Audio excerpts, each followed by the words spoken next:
So from this moment we are live.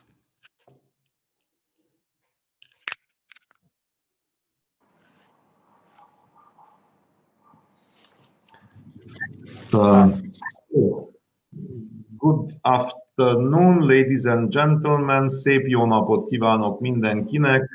Bună ziua tuturor participanților. My name is Gyula Winkler. I am a member of the European Parliament, Vice Chair of the International Trade Committee, working also in the Committee for Regional Development formerly, and I would like to welcome everybody to this afternoon online workshop. The title of our debate is Challenges of Digital Education in the Context of COVID-19. This workshop is a part of the European Week of Regions and Cities edition of 2020. This type of event and itself, the Week of Regions and Cities, is organized each year in Brussels. Usually it was a physical presence organization, but this year we have to be online as most our life and work and study is happening online this year. The organizer of our workshop this afternoon is the County Council of Harghita County and its president, Mr. Csaba Borboly, who himself is one of the speakers of this afternoon meeting, and it's the host of this afternoon meeting. Mr. Csaba Borboly is a member of the European Committee of Regions. As a matter of fact, he is member of the Bureau of the Committee of Regions, and also he works in the commissions of SEDEC and ENVI. I would like to just remember and praise Harghita County Council for its every year participation to the European Week of Regions and Cities. So let me welcome all participants in Brussels. I myself, I am physically in Brussels also. Today we just ended a session of the European Parliament, a plenary session of the European Parliament here in Brussels. So from my side, once again, welcome in Brussels for most of participants virtually in Brussels.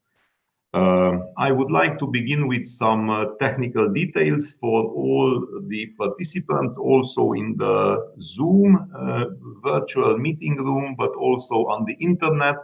So we are on the Zoom platforms, as you can see. We have participation of speakers and people who have registered before the meeting. Also, participation is open for the followers on the internet.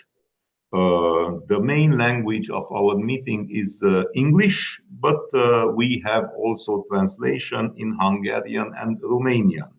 So those who wish to take advantage of the translation facilities, you can choose your preferred language and you can follow translation in Hungarian and Romanian on the page of our president, Mr. Borboly Csaba, core.borbolycsaba.ro, and there you have the possibility to choose something very similar to what is happening in the European Parliament plenary meetings, web streamed, so you can choose your preferred language. Also, being a Zoom meeting and having interpreters also with us, I would like to make some remarks in the attention of our speakers and participants. Please, everybody, keep his or her micro on mute unless you are a speaker in the given moment. If you are watching simultaneously the Zoom and the translation on Facebook, then you please, when you take the floor, mute the translation streaming so that your speech could be understandable and does not echo. If you are watching the translation streaming during the event, then please mute your Zoom. Of course, this is an interactive debate, and after the first presentation of our distinguished panelists, it is possible to ask questions, and you can do this in either of the following two ways. If you are in the Zoom virtual meeting chamber, then please use the option raise your hands or write your question in the chat of the Zoom meeting. If you are following us on the internet, then please ask your questions on the Slido application, and you can use for this the hashtag digital education. So, of course, everybody is more than welcome after the presentations to listen, to contribute, and to ask questions and to address directly the panelists. As you know very well, and all of us have experienced, the context of the COVID-19 pandemic has created a very serious and very dangerous digital gap among our various communities, especially in the less developed regions, affecting the educational performance of students and teachers. Therefore, there is an urgent need of EU action and EU support of long-term investment in educational institutions in order to increase the digital educational capacity. Local and regional authorities must take a leading role in this matter, and they have to be involved in the European Union programs in order to manage the local challenges as soon as possible. A very interesting open consultation was held recently by the European Commission between June and September. So after the first huge impact of our COVID-19 crisis. And from this public consultation, I would just like to give you a few elements before starting the conversation and the presentations. So 60% of the respondents have not used distance learning or online learning before the corona crisis. 95% of the respondents consider that the COVID-19 crisis marks a point of no return for how technology is used in education and training. Respondents say that online learning resources have to be much more adapted, and content needs to be more relevant, interactive, and easy to use. Over 60% of the respondents to the European Commission consultation felt that they have to improve their digital skills, and more than 50% say that they even in future want to do more in order to better their digital skills. So this is the setting for today's discussion. As I have said already, we have very valuable panelists. I would like to thank everybody, all the panelists and all the participants, for being present today in this virtual meeting. And I will present the panelists in the order that I will give them the floor. So first, I will turn now to our host, Mr. Csaba Borboly, who is member of the Committee of Regions. He is president of Harghita County Council. He is member of the EPP group of the Committee of Regions, and also he is an active rapporteur on several opinions related to education and youth issues.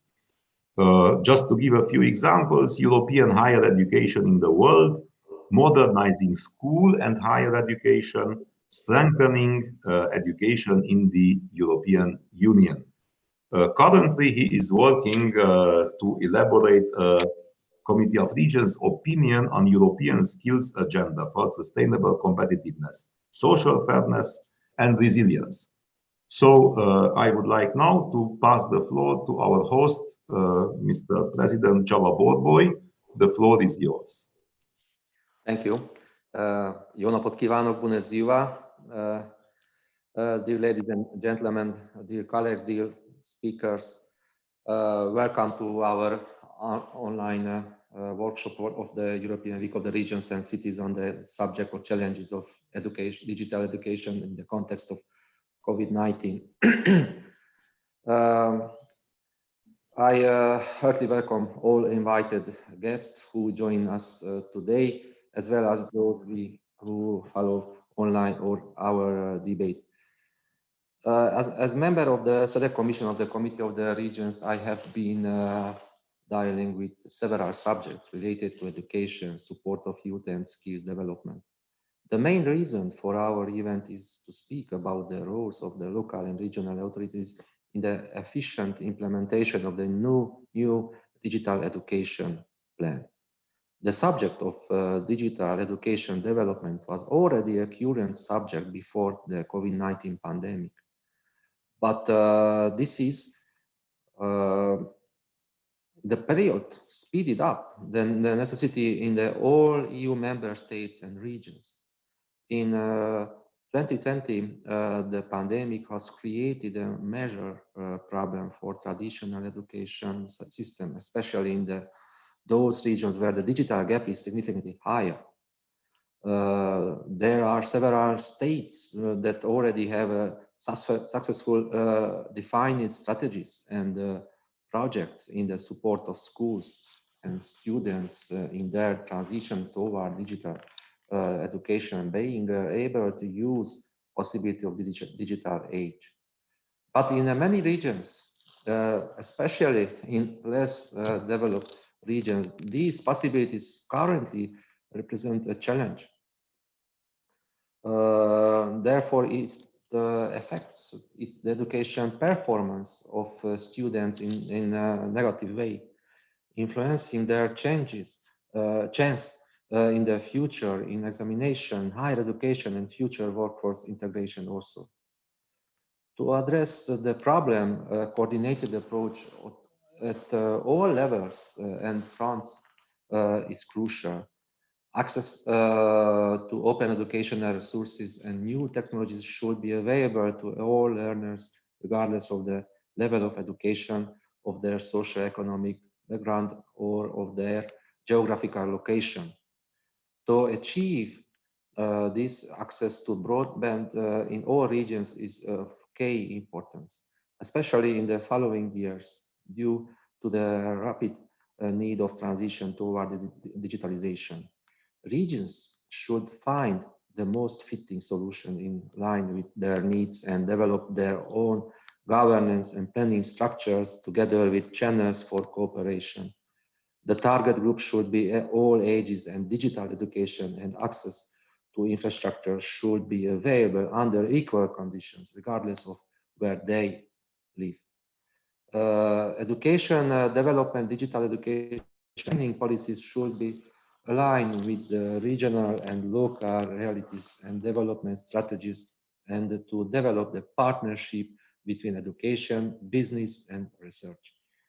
We actually believe that a substantial proportion of the resources dedicated to the digital education infrastructure and the support of schools should be allocated to local and regional authorities to increase their ability to implement initiatives supporting youth employment in the way that is most appropriate to local conditions. We have launched a county-level working group on digital education, which aims the creation of the foundation of digital education and its integration into schools, education institutions. In our support, given to all affected, we have launched the Schuli TV video service created for the examination preparations for students in 8th grade, in collaboration with the Teachers House Apáczai Csere János. The cooperation with the school inspectorates from Kovasna and Harghita counties have led to the elaboration of preparation book for exams for those students in 8th grade who did not have the possibility to connect to digital classes or the internet. In the collaboration with our county level association, we have supported them in using the Klassi Edu digital education system, which gives possibility for students with national minorities organize the classes and education materials for their examination preparations. Our scope is to develop an educational support system through which we support teachers and students from Hungarian communities in their preparation in Romanian language and literature in order to improve their graduation rate at baccalaureate and repetition examinations. Therefore, we have elaborated a position paper on the update of the digital education plan. The main messages of the position paper are the following. We, as representatives of local and regional authorities, with the support of the European Commission, need to help teachers work and prepare students in their transition toward digital education. We need to assure equality in all students' possibilities and the guarantee for all children their access to learning in digital education. An important step in combating social inequalities is the development of the IT competencies and the provision of digital access for the most disadvantaged sections of society also. It is important that we support students in acquiring those set of digital skills that will help them thrive in the changing labor market and thereby contribute to increasing the competitiveness of the economy. Therefore, it is important the direct support of the European Commission toward local and regional authorities, schools and educational institutions in their integrated projects. In support of our position, we propose the extension of our working group in European level and to join our forces within the COR level working group that will help the cooperation and consultation with EU institutions in the elaboration of financial programs in order to reach the best results in all regions and communities. Thank you, Mr. Winkler, to be chaired this working group and the conferences, and thank you for your attention.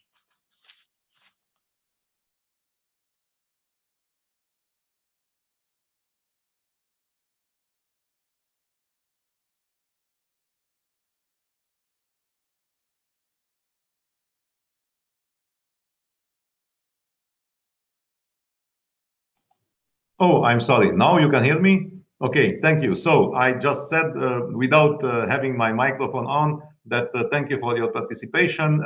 Thank you for the active way in which Harghita County Council is implied in the workings and proceedings of the Committee of Region and in the cooperation with the European Parliament and the other European institutions. Now I will turn to our next speaker, who is our colleague from Romania, from the government of Romania, Erzsébet Irén Kovács. Madam Kovács is State Secretary in the Ministry of Education of Romania, and she is responsible for minority language education and also for the mid-education. And she has been awarded several times reconnaissance in education for excellence in education by the ministry in which she works. So I would like to give now the floor to Kovács Irenke, please. Thank you very much.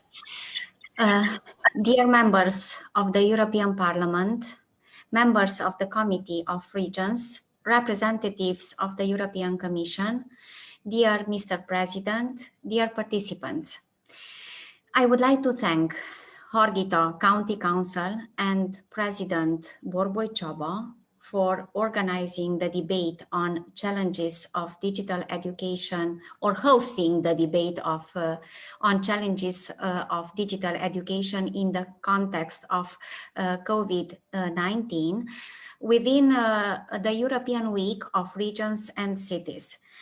This program proves that the leadership of Harghita County gives special attention to the situation of education. For this, as State Secretary, I am very grateful. I would like also to highlight the great project of Harghita County Council that aims the digitalization on all levels of schools in their county. The beneficiaries of the project are of a great number, reaching 25,000 students and 2,300 teachers through 3 pillars. The first, development of digital infrastructure in schools. The second, development of an online education platform. And the third, installation of a fire protection and air purification system in schools. I assure Harghita County Council and Mr. President Borboly Csaba of my support and sincerely hope that this 5-year project of approximately 82 million euros will succeed and will set a good example for other countries. The success of similar projects are also important due to the fact that the coronavirus pandemic made the problems of public education in Romania more severe. It is extremely important that we try to get the best out of this unfortunate situation, and this is possible in the field of digital education. We cannot deny that all the actors in the educational process have been unprepared for the sudden and complete transition to digital education in the spring of this year. Some educators did not have sufficient knowledge of using computer or had modest methodological tools for online teaching. At the same time, students may not have had enough experience in organizing their knowledge independently, and parents may not have had enough confidence in their children and their teachers. But the last few months have brought a radical change in the education process. For the 2020-2021 school year, a new strategy had to be elaborated by the Ministry of Education and Research in collaboration with the Ministry of Health and with other authorities to make it applicable in the context of the epidemiological situation. As the epidemiological situation is constantly changing from county to county and from locality to locality, the Ministry of Education and Research provides the possibility to local authorities, schools, parents' committees, public health institutions, and emergency committees to cooperate and to take responsible decisions together.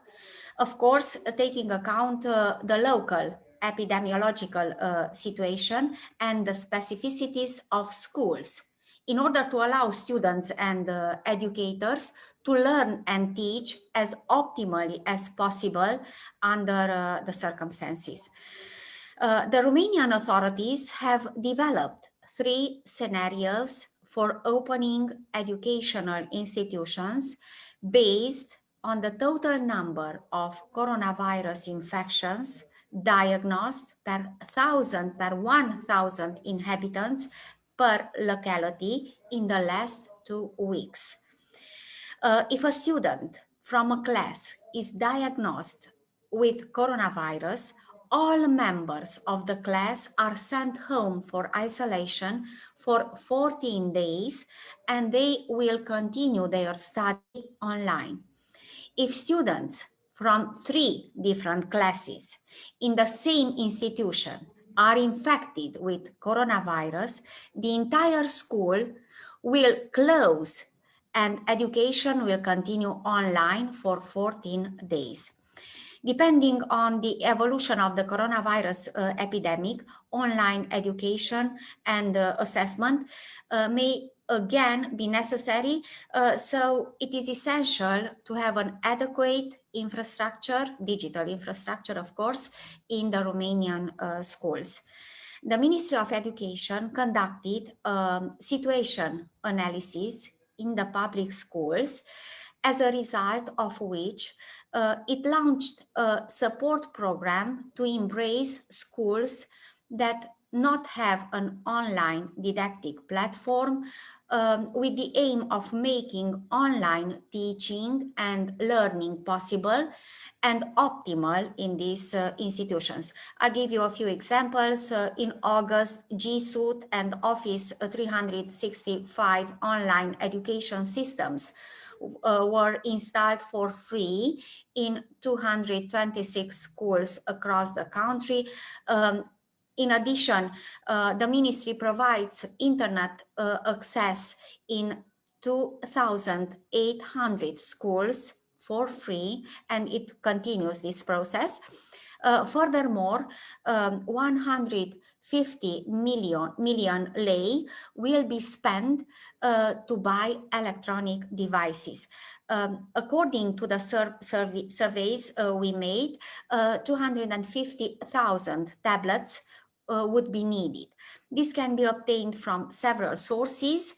Of course, in addition to the opportunities provided by the Ministry of Education, we need to thank for the effort of county and local councils, non-governmental organizations, churches in this regard. In addition to the lack of electronic tools, of course, I have to mention that there are the school inspectorate and local authorities have the possibility to apply for European projects to provide electronic devices or other kind of equipment for schools. In addition to the lack of electronic tools, the lack of the teacher's experience in digital education was another problem we faced in this period of time. The ministry has responded excellently to this need with the so-called CRED project. It is a project financed from European funds, and a number of targeted thematic trainings organized by teachers' houses and teachers' associations in the recent period. Exploiting digital opportunities was a topical issue in education even before the coronavirus pandemic started, but it became more actual by the emergency situation. Digital education has already been set in this year's programs by most of the teacher training organizations, and due to home education and home learning of this spring and the current pandemic situation, I can mention that all professional organizations are increasingly focusing on digital education. The quality of online education can be guaranteed by the participation of teachers in targeted trainings. This had been quickly recognized by our professional organizations, and they have responded well to this need. Thus, in this period, almost 3,000 Hungarian teachers from Romania took part in trainings aimed at improving the quality of online education. This number reflects the fact that our teachers are open, curious about the opportunities offered by digital education, and they are willing to learn in order to modernize their lessons. Speaking of digital education, we have to mention the fact that educational videos are experiencing a renaissance on video sharing portals. As Mr. President, Mr. Borboly Csaba mentioned, the Suli TV project was a big success, and I have to congratulate him for this very, very important project for our students, for helping them preparing their final exams. Of course, according to this, we have started, as the Ministry of Education, we have started Telesuli, an initiative that compelled great success. We continue this project in this school year as well at the initiative of the Democratic Alliance of Hungarians from Romania, the Cabinet of State Secretary for Minority Education, thanks to the Romanian Public Service Television. The second season of Telesuli started on 28th of September, broadcasted by 3 channels for elementary and secondary school students for a total of 20 hours a week. These videos can also be viewed on YouTube, and they are extremely important for our students. We identified some problems in the learning of Romanian language. Mr. President Borboly Csaba is very concerned about learning of Romanian language in his county. Therefore, from the second to the 8th graders students, they can follow Romanian lessons on Telesuli. For the graduating students, we also be given Hungarian and mathematics lectures. These lessons are recorded in the regional studios of the Romanian Public Service Television in the cities of Târgu Mureș and Cluj-Napoca. Overall, I believe that we can overcome the challenges of digital education if public institutions, county and local councils, NGOs, churches, educators, students and parents work together towards a common goal. There cannot be a complete digital switchover, but we have to enrich in-class hours with digital tools and methods in order to make the acquisition of curriculum and competencies more attractive for digital natives. Digital natives, also known as Generation Z, are children and young adults who were born after 1998 and have never lived in a society without internet, computers, tablets, and smartphones. But behind the seemingly confident use of digital tools and the internet, they still have deficiencies. They navigate randomly on the internet without having a well-defined strategy in acquiring new information.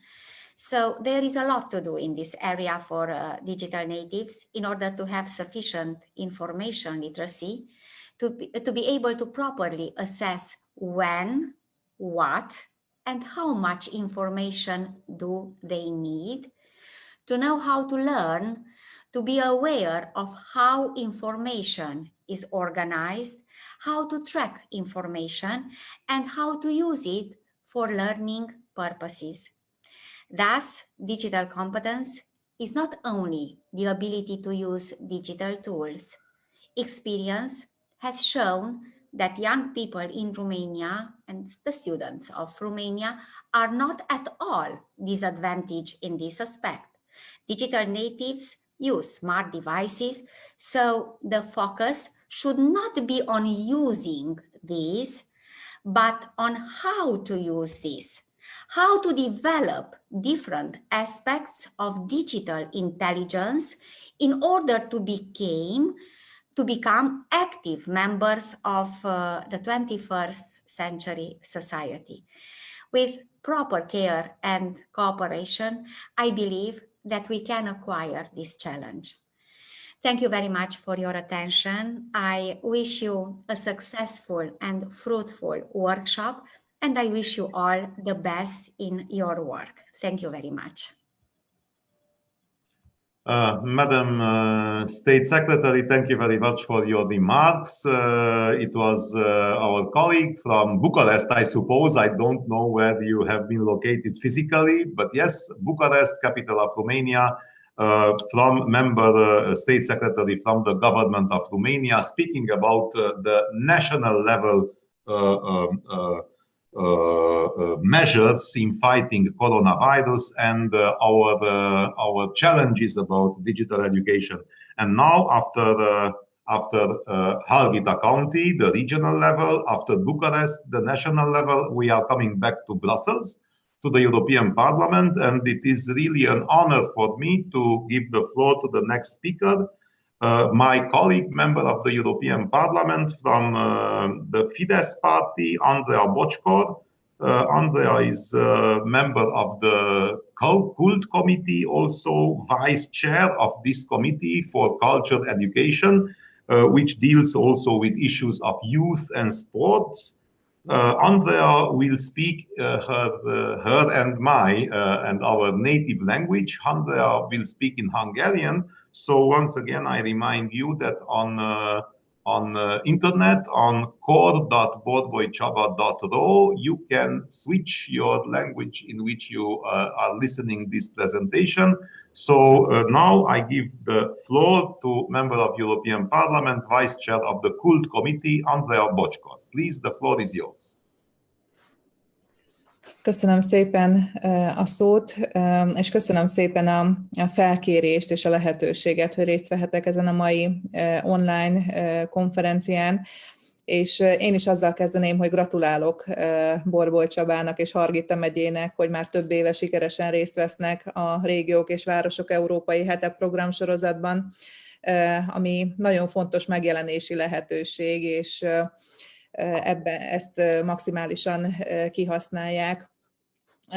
Európai parlamenti képviselőként nagyon fontos, hogy ne csak a kulturális sokszínűségről, a nyelvi sokszínűségről, az anyanyelvi oktatásról, vagy az audiovizuális jogokról beszéljünk, hanem most ebben a mostani helyzetben a digitalizáció és a digitális oktatás témája még inkább előtérbe került. Több kolléga is említette már előttem, hogy tavasszal nagyon nagy kihívás elé került mindenki azáltal, hogy a gyerekek arra kényszerültek, hogy karanténban, digitális szférában, tehát a digitális térben folytassák a tanulást. Nagyon nehéz volt szerintem egyrészt a kicsiknek, akik elkezdték az iskolát a 6-7 éveseknek, hiszen ők még épp hogy csak belecsöppentek az iskolai létbe, és nem lehetett egyszerű így átváltaniuk a digitális térben, és ugyanúgy a szüleiknek sem lehetett egyszerű megoldani azt, hogy hogyan foglalják le őket, és hogyan folytatódjon ez a fejlődési folyamat, hogy megtanuljanak írni, olvasni. És másrészt egy nagyon nagy kihívás volt a végzősöknek, akik az érettségi előtt álltak, hogy befejezzék a gyors léptekben, befejezzék otthon sokkal nagyobb önállósággal az iskolai tananyagot, és felkészüljenek a vizsgákra. Úgyhogy ez szerintem mindenkit egyfajta kihívás és megpróbáltatás elé állított. A Kulturális Szakbizottságban mindig is téma volt a digitalizáció, bár nem ilyen hangsúllyal, nem ennyire hangsúlyosan, mint most, és több jelentésben, illetve több határozatban is próbáljuk körüljárni ezt a témakört, illetve együttműködve az Európai Bizottsággal olyan javaslatokat előkészíteni, melyek a tagországoknak megkönnyítik egyrészt a tapasztalatcseréjét, másrésztről pedig megfogalmazzák azokat a prioritásokat, hogy az Európai Unió a különböző pénzügyi eszközein és programjain keresztül hogyan tudja támogatni a régiókat, és nem csak a régiókat, hanem egyénileg az iskolákat és az oktatási folyamat összes szereplőjét. Jelenleg is készül egy jelentés a Kulturális Bizottságban, amelynek az a címe, Shaping Digital Education Policy, ami reflektál az Európai Bizottság által pont a tegnap nyilvánosságra hozott javaslatra, és A jelentéstevő szintén egy román szocialista képviselő, Viktor Negrescu, én pedig, mint árnyék jelentéstevője az EPP-nek fogok részt venni ennek a jelentésnek a kidolgozásában. Október végére várható ez a szöveg, és természetesen igyekszem beépíteni mindazokat a fontos dolgokat, amit itt az előttem szólók elmondtak a téma kapcsán. Az előbb említettem az Európai Bizottság javaslatát az új digitális oktatási cselekvési tervről, illetve az európai oktatási térségről, amit tegnap hozott nyilvánosságra. Ebben 3 fő irányvonalat határoztak meg. Az első, ugye az a megfelelő környezetnek a megteremtése, mivel egy magas színvonalú oktatáshoz elengedhetetlen, hogy rendelkezésre álljanak azok a megfelelő oktatási és digitális eszközök, amelyek szükségesek, és ez ugye nem csak az iskolák felszereltségére vonatkozik, technológiai felszereltségére vonatkozik, hanem azoknak az új módszereknek az elsajátítását is alkotja, ami lehetővé teszi a pedagógusok számára, hogy ebben az új digitális térben is kellő hatékonysággal tudják folytatni a tevékenységüket. A második fő feladat, amit megjelöltek ebben az új digitális cselekvési tervben, az a polgárok digitális kompetenciájának a fejlesztése. Ugye itt elhangzott államtitkár asszony részéről, hogy van az úgynevezett Z-generáció, akik teljesen beleszülettek ebbe a digitális eszközhasználatba.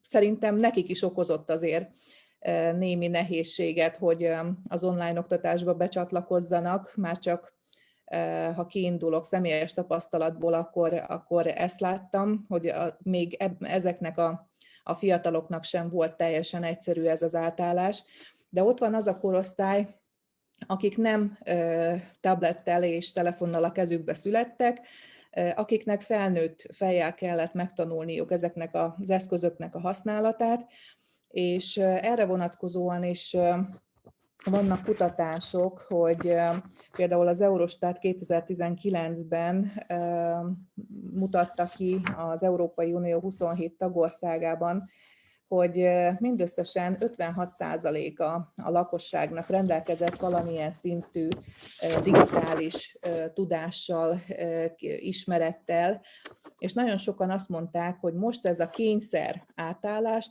a tavasz folyamán rákényszerítette őket arra, hogy használják azokat az eszközöket, amit korábban sohasem kellett, hogy használjanak, és még az idősebb generációk is a kapcsolattartás, a családdal való kapcsolattartás céljából rákényszerültek arra, hogy megtanulják az eszközök használatát, így már egy fél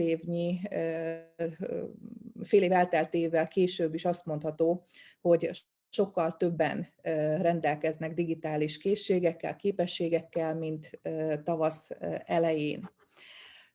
Az Európai Bizottság által megnevezett harmadik feladatkör pedig az, hogy a nemzetek között legyen egy nagyobb együttműködés és tapasztalatcsere a digitális oktatással kapcsolatosan, és ennek az elősegítésére az Európai Bizottság szeretne létrehozni egy Európai Digitális Oktatási Központot, European Digital Education Hubnak nevezik, amely majd összeköti a különböző szereplőket, és teret nyújt a tapasztalatcserére, figyelemmel kíséri az új lehetőségeket, és hogyan tudja segíteni a különböző Európai Uniós tagországokat, hogy minél hatékonyabban vehessenek részt az oktatási folyamatban.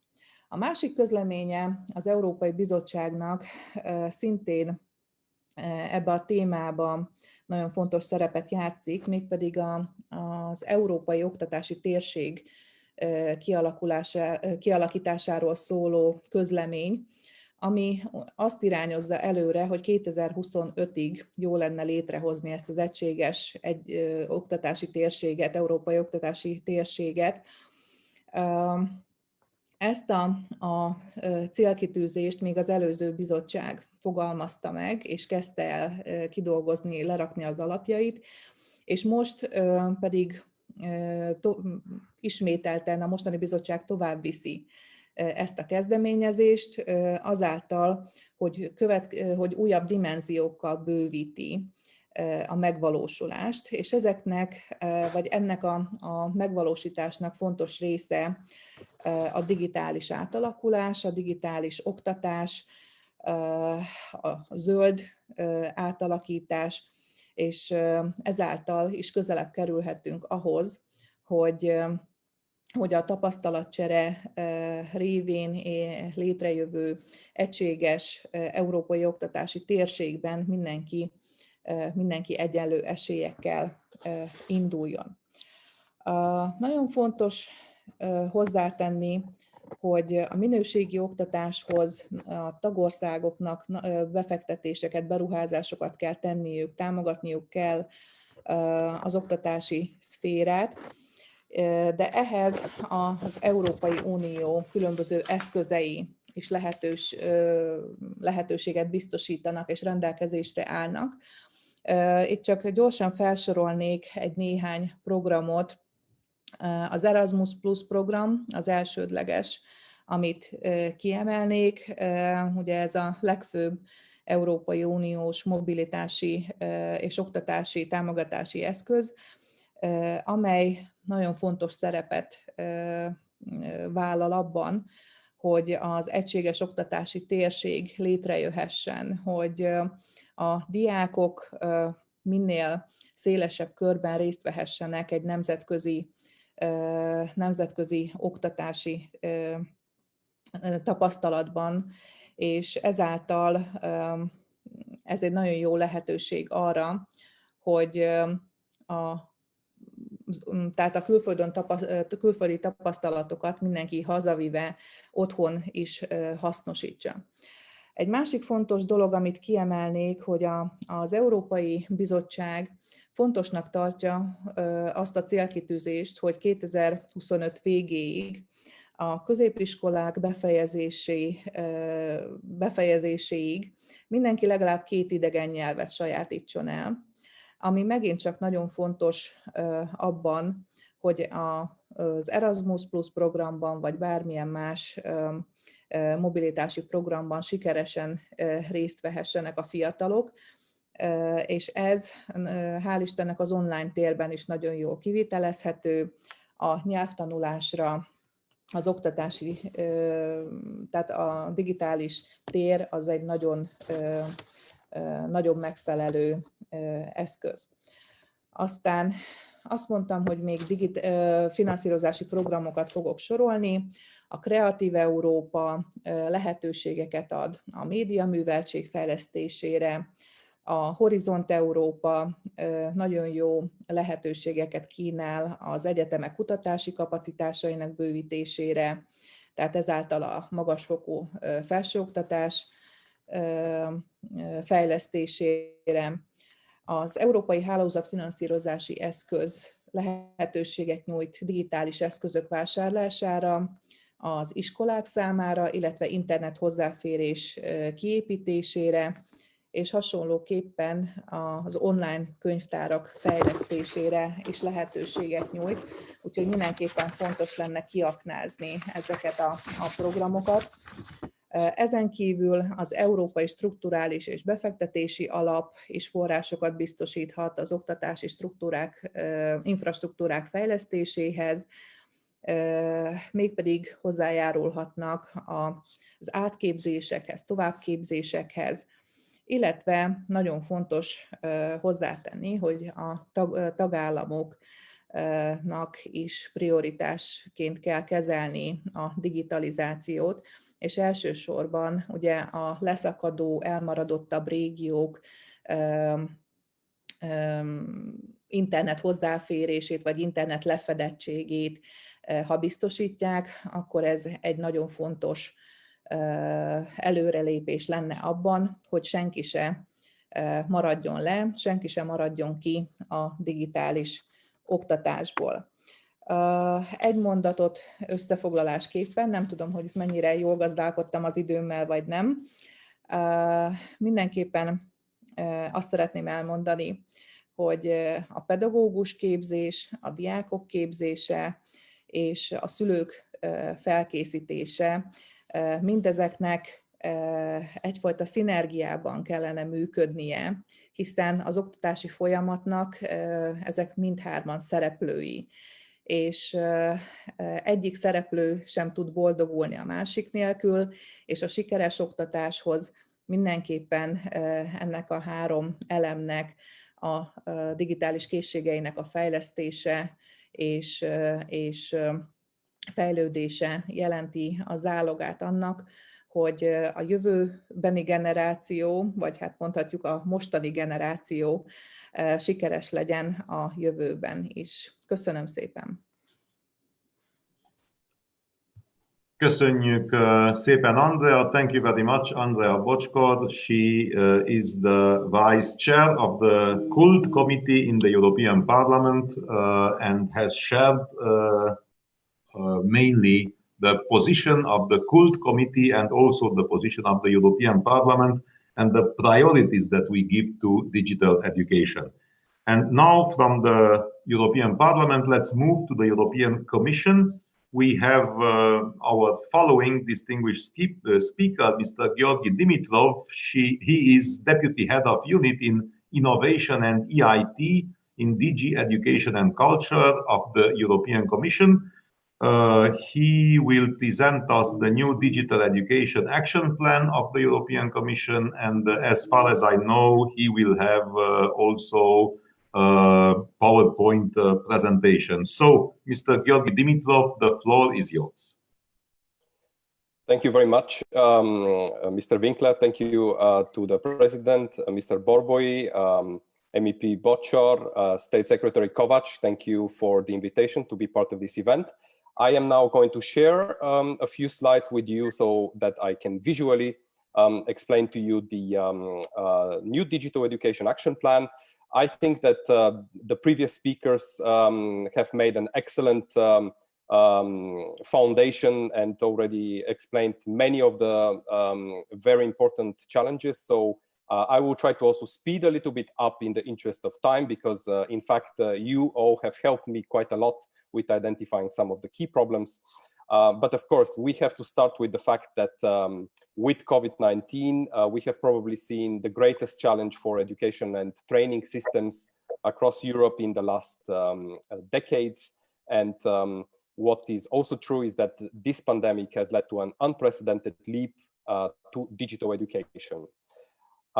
We have seen that for many people, and you, Mr. Winkler, have kindly shared some of the statistics that we found out through the open public consultation, that many people have seen distance and online learning, which is just one way of digital education, but still they have experienced it for the first time, 60%, as you said. We have seen a lot of gaps in connectivity and digital equipment.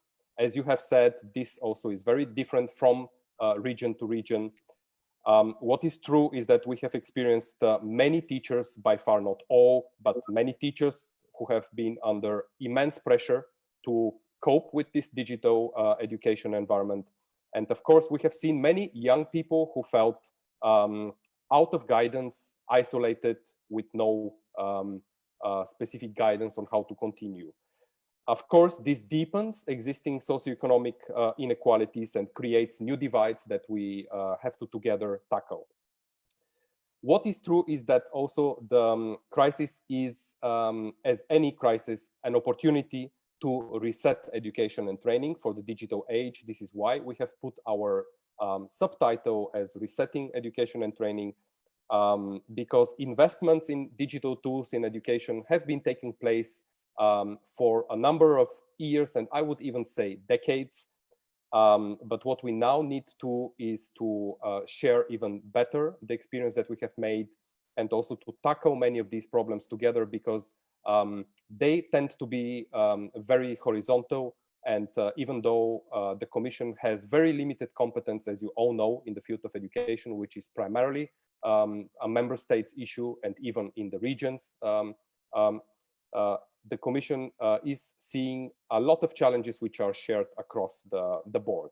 So learning from this experience, we have put forward this Digital Education Action Plan last week on the 30th of September. And our objective is to foster high quality, inclusive and accessible digital education in Europe. Now, what is the context of the action plan? First of all, the action plan is part of the political guidelines of our President, Ursula von der Leyen. And it is something which we have been starting to work on already 1 year ago. What is also clear is that the action plan is part of the overall vision for a Europe fit for the digital age. In addition, we're not starting from scratch. We are building on the first Digital Education Action Plan of 2018, which had a very limited duration. Why? Because we wanted to see whether such an approach is actually effective and is promising. And so in any case, we have made a lot of lessons and we are building on those. Of course, what is very important is that while we have started to work on this new action plan, COVID-19 hit Europe and in fact the world. So we have had to adapt, but we have also seen the urgency and the importance of this topic. Last but not least, as part of the Next Generation EU proposal, and in particular of the Recovery and Resilience Facility, which is unprecedented, as I am sure you would agree, at the European level, digital education is a very key investment area. In fact, 20% of the Recovery and Resilience Facility will go into the field of digitization. And out of those, a very big part will be, of course, going to digital education specifically. The action plan is, of course, contributing to the other more, let's say, general policies of the European Commission, such as the European Education Area and also the European Skills Agenda that were adopted as well. What are the key aspects of the action plan? After a very extensive stakeholder consultation, which also included an open public consultation, in fact, some of you here have been consulted, and for example, Mr. Borboly has been part of this process. He also mentioned it with the Hargita position paper, but also Marco Markula, whom I have seen joined here, he has also been part of the consultation. We have attracted a very high level of interest and in fact, a rather extraordinary with more than 2,700 contributions in the open public consultation from more than 60 countries, 200 position papers from all kinds of organizations. I would like to stress that many contributions came from Romania, where the topic is obviously very, very relevant and very, very much on the agenda. So we have identified the following key aspects. First of all, we are looking at an integrated approach for technology use in education and improving digital skills. So we should overcome the dichotomy that on the one side, this is just about infrastructure, but then on the other side, we need to somehow improve digital skills. We need to have a holistic approach, and this is what we are putting forward. Second point is that we are proposing to extend the scope of the action plan beyond formal education, meaning that we should also include lifelong learning. This is important for upskilling, reskilling in the context of the recession that we are going through, but also more generally for the future of the labor market. Third point, we are proposing a longer duration, which is completely aligned with the multi-annual financial framework.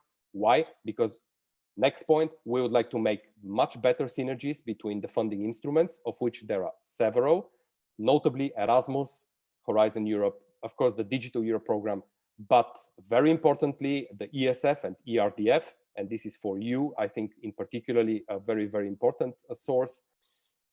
Something which is unprecedented and which I mentioned, and I would like to repeat it because it is really of utmost interest that the member states realize the potential of the recovery and resilience plans, is the opportunity to use the funds that are behind this resilience facility for investment in digital education, in particular for two of the flagships. They are about upskilling and reskilling on the one side, and the second flagship is about connection and connectivity and infrastructure and digital equipment. So I urge all of us who deal with the policymakers to make awareness about that. Last but not least, digital education should stop being a marginal and peripheral topic in education and training and should become a strategic priority for Europe, which is fit for the digital age. And in fact, this is the message that we have received from our Executive Vice President, Margrethe Vestager, who had presented also the outcome of the open public consultation. If I move now to the next slide, I have only a few, so don't worry. I would like to identify the two key strategic priorities of the new action plan. On the one side, this is the idea to develop a high-performing digital education ecosystem. And on the other side, this is the idea to enhance digital skills and competences that help us to meet the digital transformation. As I have said, we should look at those two as an integral part, and they are sort of the two sides of the same coin, if you like. Now, if I go and break down a little bit the first priority into some of the actions that we are having, we have proposed, and I will not go through all of this in detail because you have read the action plan, and of course we are available for further clarification. But allow me to stress a few points here. Under the first priority, developing a high-performing digital education ecosystem, we propose to launch a strategic dialogue with the member states in order to identify the enabling factors for successful digital education, and they range from connectivity and infrastructure and digital equipment to the key aspect that many of you mentioned on the teacher skills, the question of how to involve stakeholders in this dialogue. So it is very important that we together put this on the political agenda and address this together with the member states. We are proposing also to have a council recommendation on online and distance learning, in particular for primary and secondary education. I think that we have a lot of experience in higher education on distance learning, but when it comes to primary and secondary, as all of you have said before me, it was very unprecedented. The State Secretary highlighted this from a, let's say, government point of view. This is quite a new territory, so we are proposing to support the member states with such a council recommendation. We have also identified the need to address much more seriously the question of high quality digital education content, as well to see whether there is a need for stronger efforts on European platforms for education. There are many of them. The reality is, however, that the top 5 are outside of Europe. They are mostly American, with some exceptions. So the question is there something that we can do to share better what we have in terms of cultural and creative diversity, of which we in Europe, of course, are very proud of, and we would like to use this for our digital education content. Important is that we identify digital transformation as a strategic priority for education and training institutions, and we propose with our action number 5 to support digital transformation plans in all types of education and training institutions, primary, secondary, adult, higher education. We would like that we help those institutions to develop a digital transformation strategy, implement digital pedagogy, and of course, introduce some tools that are there. Another point is the need to address new types of emerging technologies, such as artificial intelligence or data usage in teaching and learning. We need to really help our teachers to understand what those technologies bring with them. There are lots of opportunities, there are lots of risks, and we have also a lot of ethical questions that we need to address. So we're proposing some guidelines for teachers and educators. When I move to the second priority, we are talking about enhancing the skills and competences. And I think we don't need to explain why we need this. We have seen that many still lack basic digital skills. In fact, with the skills agenda, we have committed to achieve by 2025 at least 70% of the adult population having basic digital skills in Europe. Our action plan contributes to this objective, but it goes beyond that, of course, because we're looking primarily at education. Some of the highlights I would like to mention here, in the interest of time primarily, is For example, we're proposing to update the very widely used European Digital Competence Framework, which is adopted in almost 20 member states in different curricula, to include AI, artificial intelligence, and also data-related skills.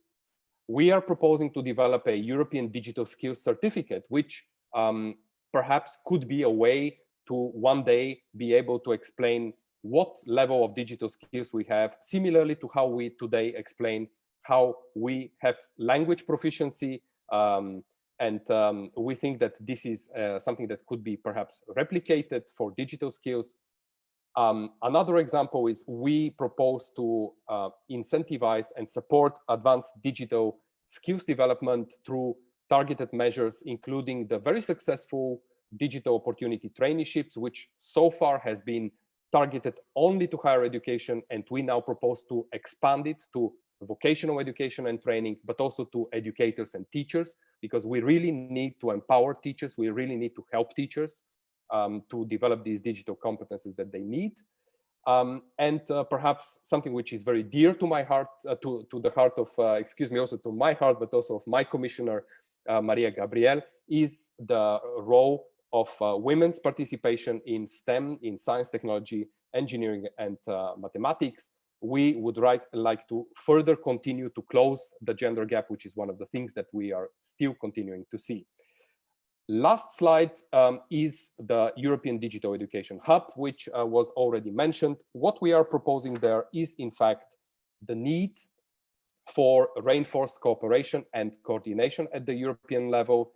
I have to say that having gone through the entire consultation process with, as I said, thousands of contributions, hundreds of position papers, many stakeholders, one thing is clear is that there is a need for a better exchange, a more focused and more integrated exchange on digital education at EU level.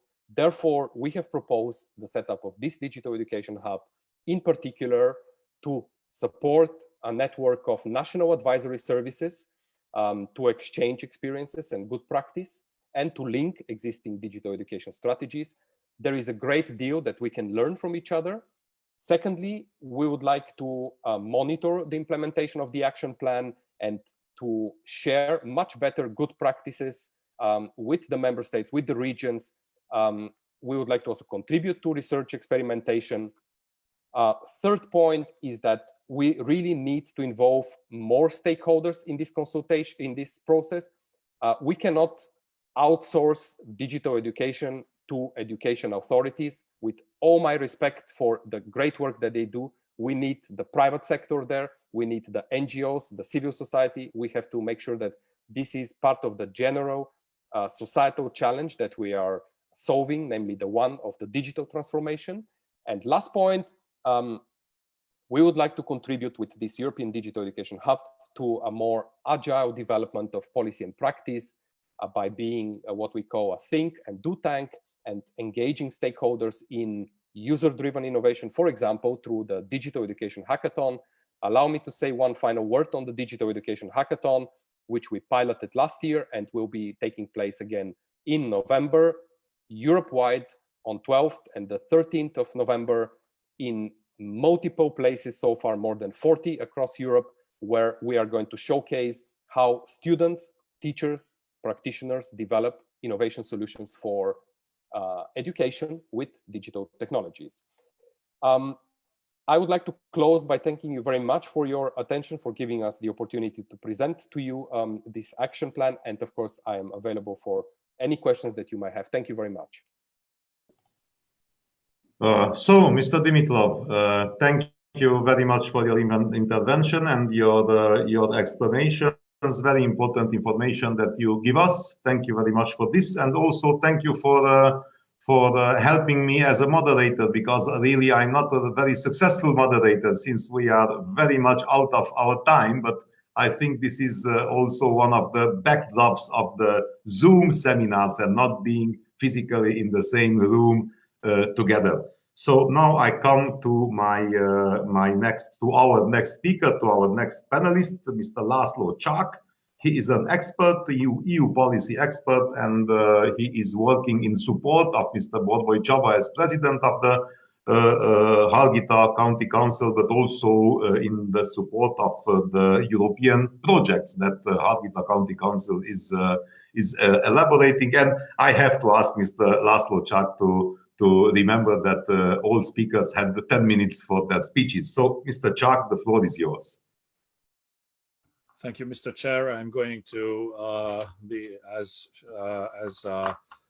short as I can, and I plan to have a 5-minute presentation instead of 10 minutes, and I also have a timer. So let's start with my thoughts on the challenges we have regarding digital education. First of all, as we are at the European Week of Regions and Cities, which used to be on open days of cohesion policy and regional policy, and we are talking about the resilience of regions and cities in the pandemic, and also in the context of education, digitalization of education. I would like to highlight some features of the cohesion policy, which is well designed, fit for purpose, but there's no chance for swift changes and swift solutions. So every cohesion policy, every programming period is planned for 5-6 years, and it is implemented in 7 years. And this is why it is not the best tool for up until now, but we have to change it, of course. The monitored and coordinated character of cohesion policy and EU policies is fine, and it's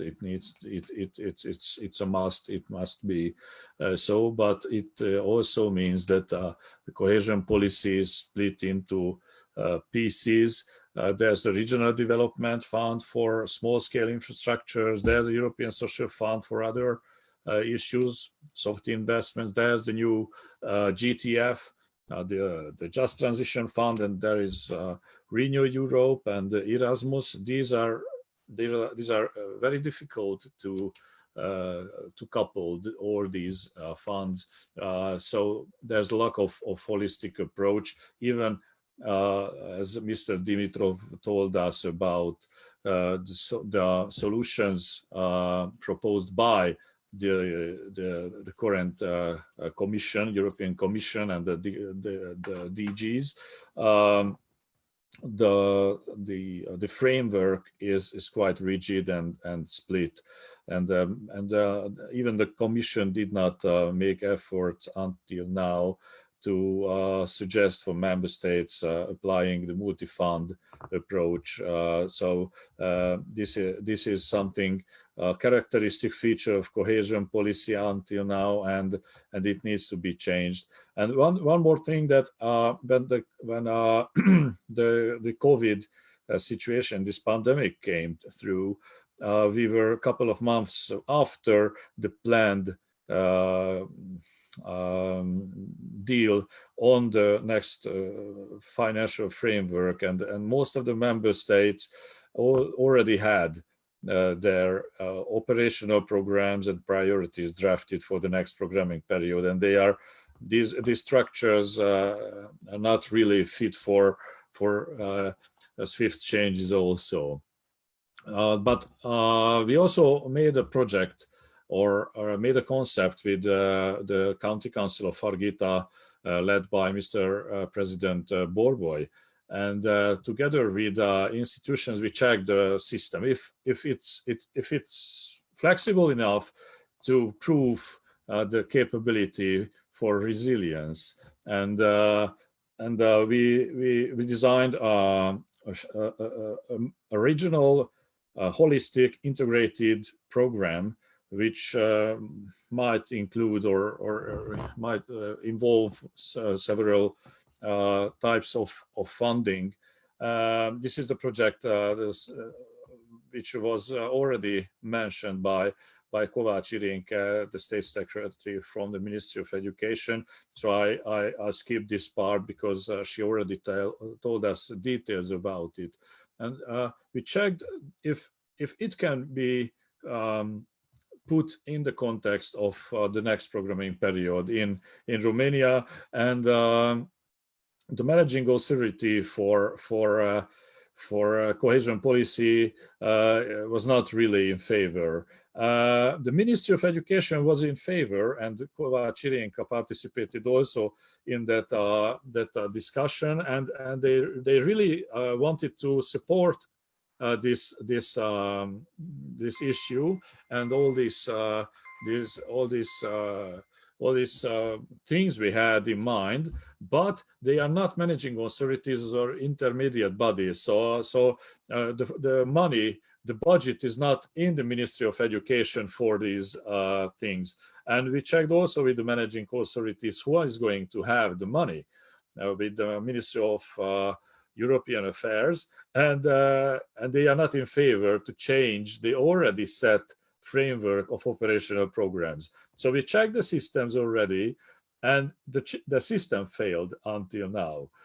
Even if the Ministry of Education was in favor, neither the cohesion policy managing authority at regional level nor the national level Ministry for European funds was in favor of such a program, which was clearly in line with the digital education action plan and with the new policies, and it was a swift response for this COVID situation and issues in the education system. So that's also the lessons learned, that we need more flexibility in cohesion programming in the member states, and there is a need for joint efforts from the European Commission, from the ministries, and from local level to help them understanding those making programming in the member states to think outside the box as we did, and help these projects that are really bottom-up projects and based on local regional partnerships. So this is, I think, the message for the Commission, for the DG, for the Parliament. But I think that the Parliament and the Committee of the Regions and the Ministry of Education already knows that this is the best way to do or to deal with that COVID situation, to build resilience and make swift responses. But we already checked it, and that's a proof, an empirical proof that we need to help member states to realize that they need new approaches, they need real bottom-up approaches, and to build the future programming on bottom-up approaches and local and regional partnership. Thank you for your attention. Mr. Csák László, thank you very much. I think I'm correct in saying that what you did is a reality check of European Union policies at the local level. And since we came back to our regions, then I have a very distinguished speaker to present to you, dear participants. I am delighted to have Mr. Marku Markula with us. He is a member of the Committee of the Regions, and he is former president of the Committee of Regions. Mr. Markula is holding several influential positions, first vice chair of EPP group in the Committee of Regions and the chair of the EPP Committee of Regions Task Force on Europe 2020. And he was also rapporteur on digital agenda for Europe. So it's a pleasure now, Mr. Marku Markula, to give you the floor. Okay, thank you. Can you hear me well? Yes. Okay, fine. And greetings actually now from the north. So as the COVID-19 has been going on, so I've as well been staying in Finland and here for the last half a year, and now contributing from actually my home in Espoo, which is part of the Helsinki metropolitan region. Very delighted to be part of this program, and especially now when having a chance to talk about and link this to your main targets, and especially what the new digital education action plan can bring to regions and cities. First, I want to stress that what you already have there. So in the presentation of Mr. Dimitrov, so clear transformation plan, and that needs to integrate really everything, so that the good holistic view is needed on that. But it needs then very concrete roadmaps as well for some of the key kind of instrumental activities. And on that, I think that you can share a lot what the other cities and regions can provide to what the others have implemented. And we actually, when I talk now, my region, the Helsinki region, so we are practically, according to the last regional innovation scoreboard, so we are the #1 innovation region in Europe. So we've actually done really a lot already in the past decades. And on that, so a few lessons what we learned, so that we need to have actually, as you said now in your plan as well, strong bottom up. We need a lot of local activities around schools, around vocational institutions and universities as well. And each of them, so they are operating like creating their own innovation ecosystem as well.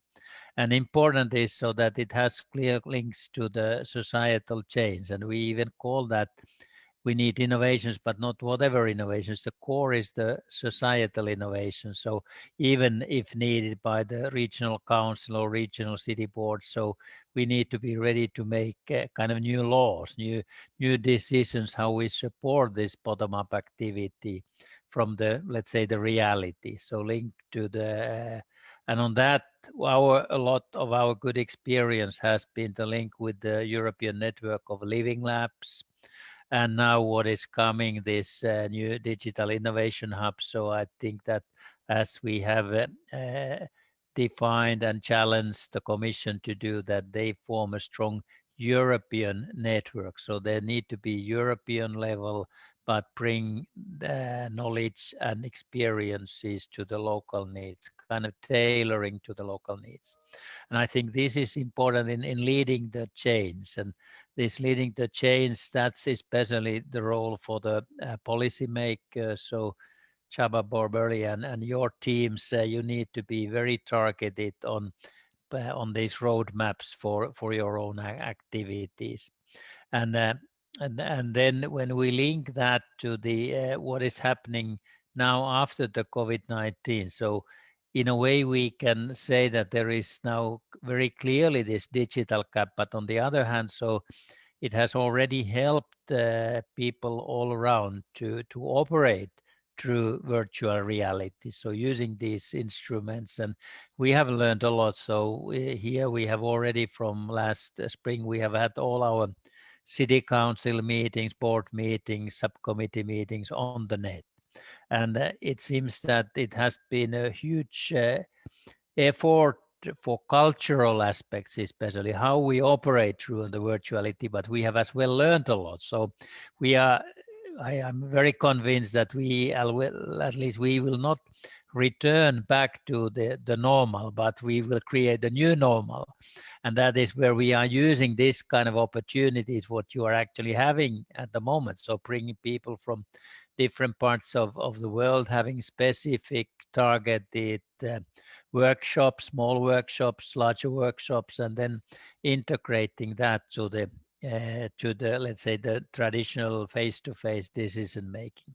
And that now is a challenge for this digital education action plan linked to the Green Deal and others, so that we can take some of those activities that we are investing the recovery investments, especially on the energy issues, but and other sustainable development. So we've taken all our 17 sustainable development goals from the UN agenda, so that we can look them everyone but see that they are all integrated very heavily. But there we come that education and learning, that's the key for all of those 17 SDGs.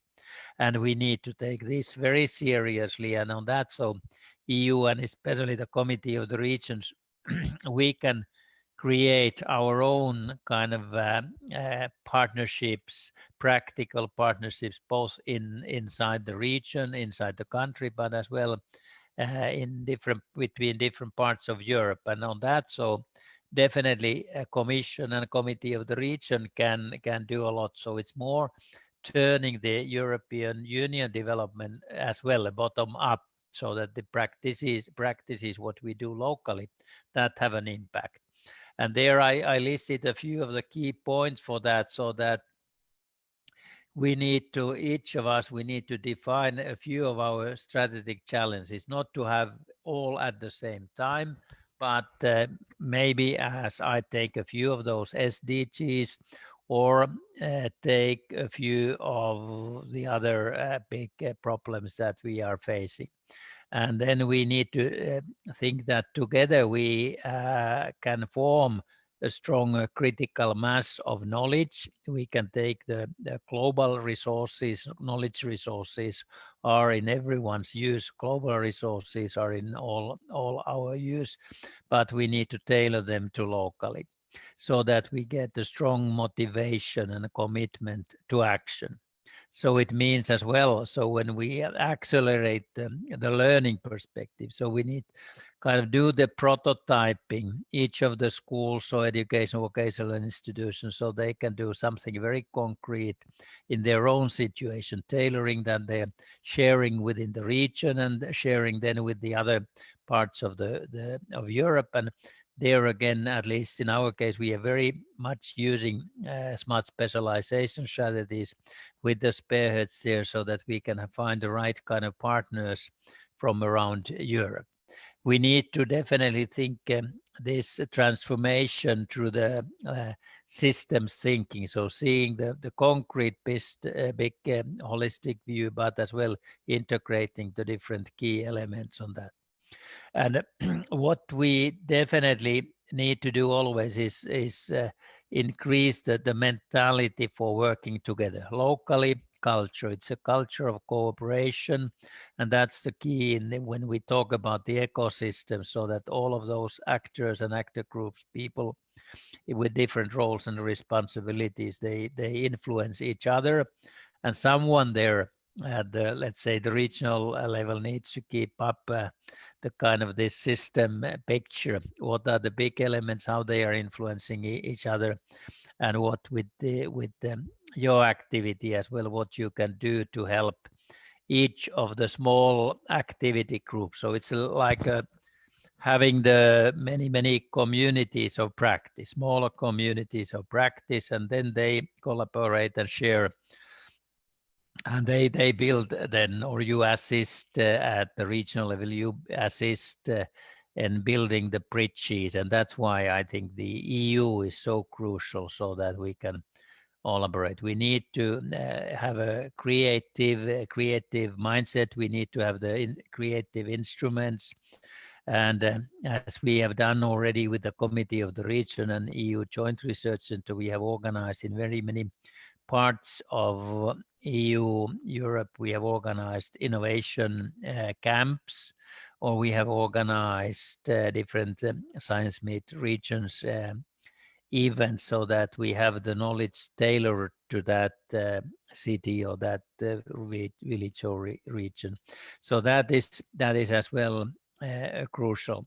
And then we need to see that the instruments what we are having, cohesion funds, with the recovery funds. So then we always need to mobilize local public and private financing as well. So having kind of a sustainability approach, all aspects of sustainability. So it's not only environment and economic, it's very much social and cultural sustainability as well, so that we can look at from different perspectives as well.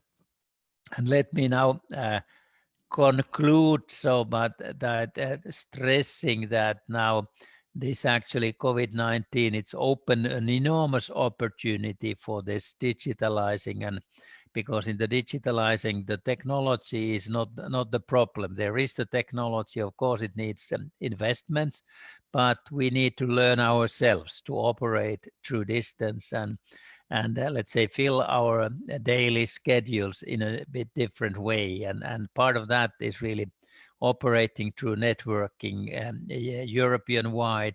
Part of that is then tailoring the solutions locally. And on that, so both the Committee of the Regions and the Commission, and especially this digital education action plan can help a lot. Thank you very much, and I'm as well ready to answer the questions if there are. Thank you.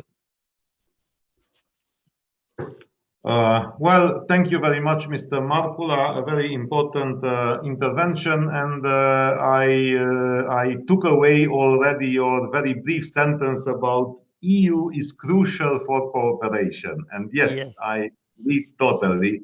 The European Union is crucial for our cooperation. Now, distinguished participants and distinguished panelists, I already have one question, and so if we can take some time, I know we are running short of time, but if we can take some time, I would like to share a question with you coming from one participant on Slido. The question comes like this. I really want to see the common action by all the EU institutions. I want to see not only Harghita County, but also other regions across Europe. So we need to see the opinion of the students, says our comment. And now comes the question. Are there any surveys done involving students from primary schools across European Union or in the member states? So I'm turning to the panelists. Is everybody able to answer this question? Do we know what is the opinion of primary school students in the European Union? I don't see the participants, so please just open your microphone because I cannot see all the participants, unfortunately. So if anyone wants to respond, please just open the microphone and feel free to speak. Okay, let me start. Briefly, so that at least in our case, so we've done, of course, many of our primary and secondary schools, so they are very much internationally networked as well.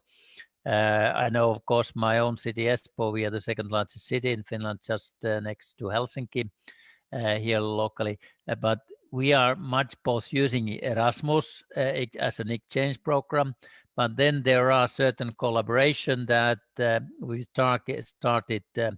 Let's take one example is around the Baltic Sea, the different cities and regions around the Baltic Sea. So they are operating quite much, and on that they are as well already using the computer networks and have been doing that, so that it's not just because of the COVID-19 stopping traveling, but they've already done that. So, and that's a good way, and that's something that actually the Digital Education Action Plan could help integrate the local work for using Erasmus, and then create some of the totally new solutions as well. We've not done any specific studies, but of course we have a lot of that kind of experience, and that would help definitely a lot. Thank you. Perhaps I can just chip in very briefly here. In our open public consultation, Mr. Chair, we have around 40% of parents and around 40% of teachers. The reason why we don't have so many primary school pupils is very simple. They are normally not the ones that are filling out surveys.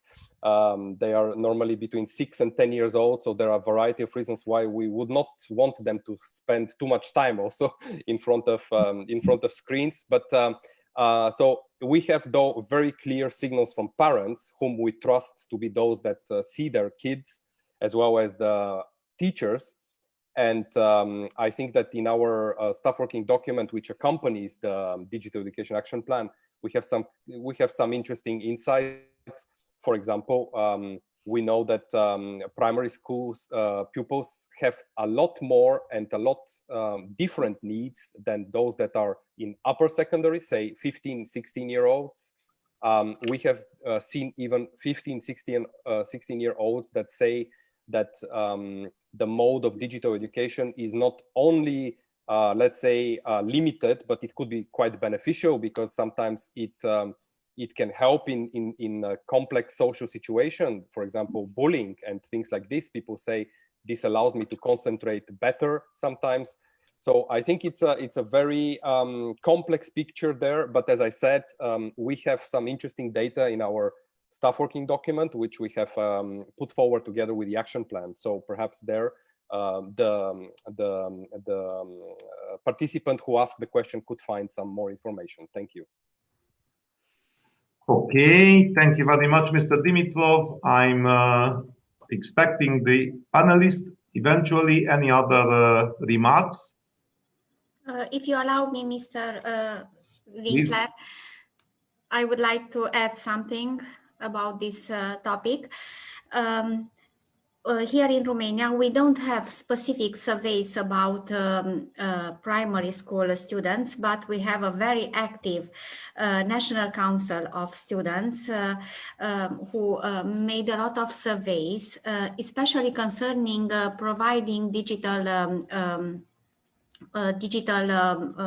tablets or digital material for studying online, for studying successful online. They fight a lot and they are very loud to demand the right of students to have proper conditions for studying online. We try to keep their demands, and we try to provide all students the necessary devices for a good online study. Of course, we made a lot of efforts, but we couldn't succeed so far to provide to all students the necessary means to study online. Concerning the study of primary students online, there were a lot of debates in our country. It's very difficult for a first grade student who just start to learn, start to write and start to read, start to learn the letters and start to read. It's very difficult to do all this online. That's why in our 3 scenarios, we have the green scenario, the yellow scenario, and the red scenario. In the green scenario, everybody is in school. In the yellow scenario, only the elementary grades students come to school, and the 8th and 12th grade students, those who had to pass the national exams. And in the red scenario, nobody come to school, everybody studies online. Therefore, we tried to not to go online with students from primary schools, because parents, other teachers always complain about how difficult it is to study online with primary school students. Thank you. Thank you very much, Kovács Irenke. Very interestingly, one more question is coming now, and it's reflecting what you just said before. The question goes like this: are you taking into consideration the disadvantages of sitting long hours in front of a computer? This is the question, and indeed the issue of long hours before a computer, because we are now learning online, we are shopping online, but we are also having our free time online because we are watching movies, we are watching music, and so on and so on. So maybe any of the panelists would like to comment briefly before we close this session. But if anyone has a brief comment on the disadvantages of long hours before a computer screen.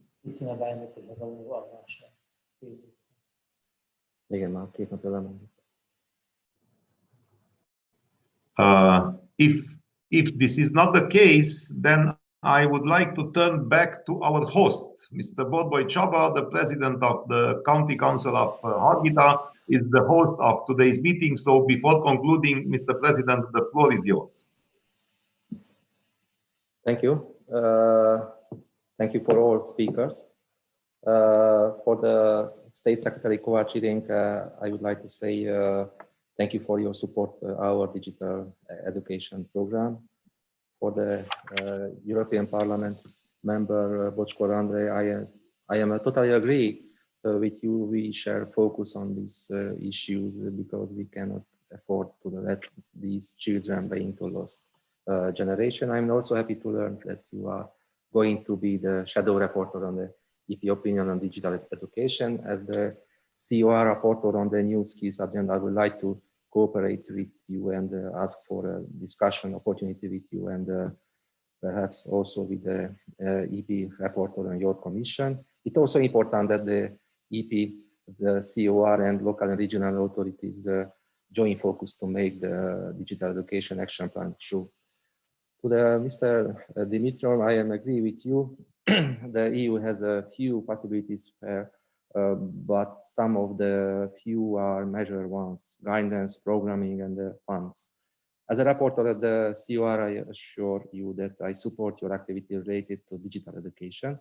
Thank you for mentioning the holistic approach too. I hope it is going to be reflected in the guidance you offer the member states. To my colleague, Mr. Markula, I think you are really social innovation. This is what we need. This is one of the main messages I take away from today's discussion. The new norma you mentioned will be more digital, based on local innovation, and must be accessible for all four minorities, all languages in our for Europe. I hope we can learn from your best practices from Finland, from the Expo City, using the European platform Mr. Dimitri mentioned, and also directly with schools from Harghita County. And at the finish, I would like to thank all speakers for their time and contribution to our event. The most important result of the workshop is the fact that all interested institutions and decision makers had the possibility to discuss together with this subject. Unfortunately, it seems that the COVID pandemic will still be treated in different parts of Europe, so the resolution of these problems is still current. So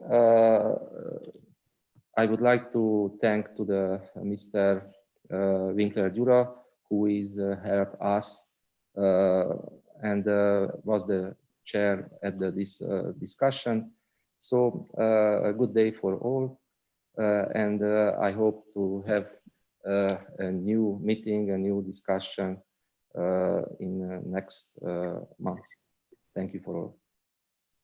And thank you for my team who prepared this meeting, because my team in the Harghita County Council is worked 2 months to prepare enough good this discussion, and I hope the preparation and the discussions from today was fruitful for all of us. And thank you for the COR staff. Thank you very much, Mr. Borboly Csaba. Thank you very much, Mr. President. Then I take just 30 seconds to say thank you to Mr. Marku Markula, to Mr. Laszlo Csák, to Mr. Georgi Dimitrov, also to Andrea Bocskor, my colleague, and Elzsébet Irenke Kovács, and to you, Mr. Borboly Csaba. And I think that my last words would be the following. If we want to implement digital education, if we want to implement it in the favor and the advantage of our citizens, then we have to cooperate. The European Parliament, the European Commission, and the European Committee of Regions has to cooperate in order to implement the new policies and to be able to respond to the new challenges. Ladies and gentlemen, dear participants, dear organizers, dear panelists, thank you very much. And I would take now the opportunity to say the final word and to close this event. Thank you.